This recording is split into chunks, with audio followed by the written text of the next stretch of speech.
It's a hard pill to swallow.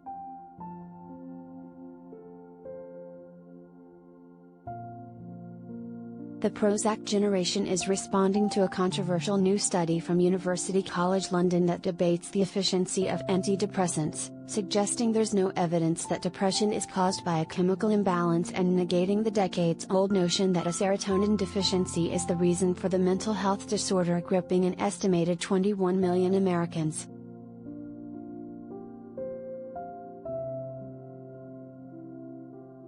It is always difficult to prove a negative, but I think we can safely say that after a vast amount of research conducted over several decades, there is no convincing evidence that depression is caused by serotonin abnormalities, particularly by lower levels or reduced activity of serotonin, the study's lead author, Joanna Moncrief, a professor of psychiatry at UCL, said in a statement.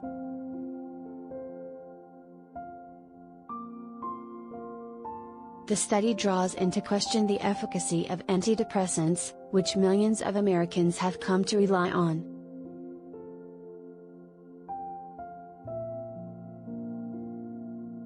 Many people take antidepressants because they have been led to believe their depression has a biochemical cause, but this new research suggests this belief is not grounded in evidence, said Moncrief.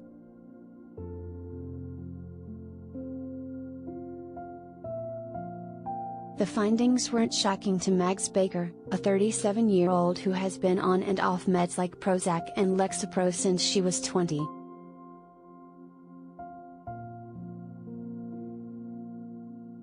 When I read the study, I said, that doesn't surprise me.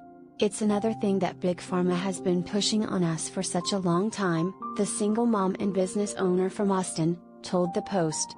All of these years I took a pill because my doctors kept telling me my brain just needed a boost because of my chemical imbalance. I believed them and I ended up staying depressed for a decade longer than I needed to, said Baker, who weaned herself off them in March with holistic therapy.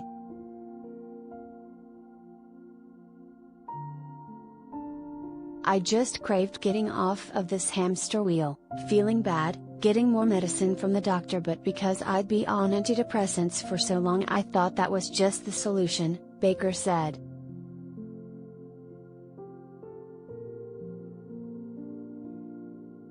Matt Huther, 35, a psychiatrist from Cedar Rapids, Iowa, who was diagnosed with ADHD, depression, anxiety and OCD 11 years ago, can relate.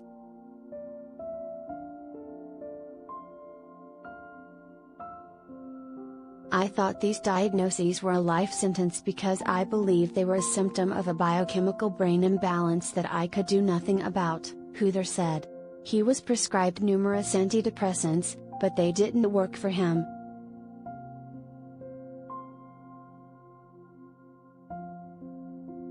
Medication for me gave me uncharacteristic suicidal thoughts that I hadn't had until started taking them, he said. I began working through my problems in counseling and found the help I needed, by discovering my innate resilience to overcome my negative emotions. I found out they were related to troubling circumstances, not because of a broken brain.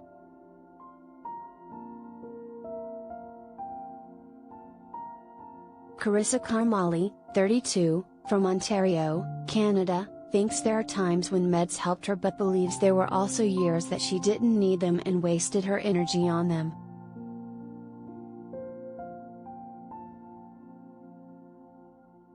I went on a stress leave for work because I couldn't cope with the medication trials, she said. I'm 1 month into this drug that, finally, works. It's a very new drug. Fast forward to a month ago I started on a serotonin and norepinephrine reuptake inhibitor, SNRI.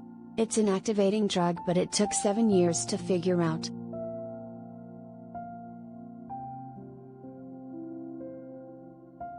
Some researchers, meanwhile, say due to the complexities of depression, ruling out serotonin imbalances may not be the answer, and certainly not a reason for someone to stop taking prescribed medication.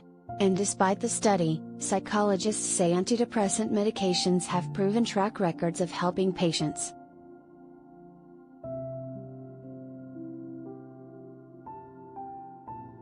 We still have robust clinical trials showing that SSRIs can be effective, said Thea Gallagher, a psychologist and clinical assistant professor in the Department of Psychiatry at NYU Langone Health.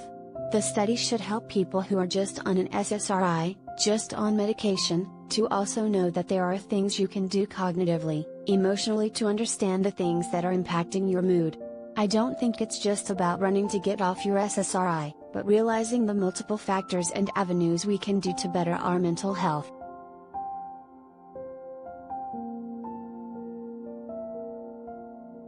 Neha Harv, who works in tech public relations in San Francisco, feels like a better version of herself after getting prescribed antidepressants to cope with her anxiety and depression in 2017 after moving from her home in India to the US and feeling lonely.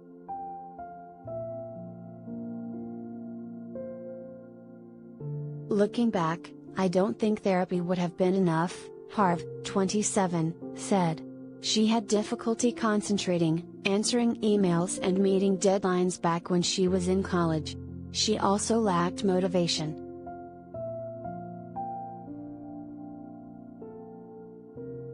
It took about a month to get used to my SSRI, but I felt so much better honestly.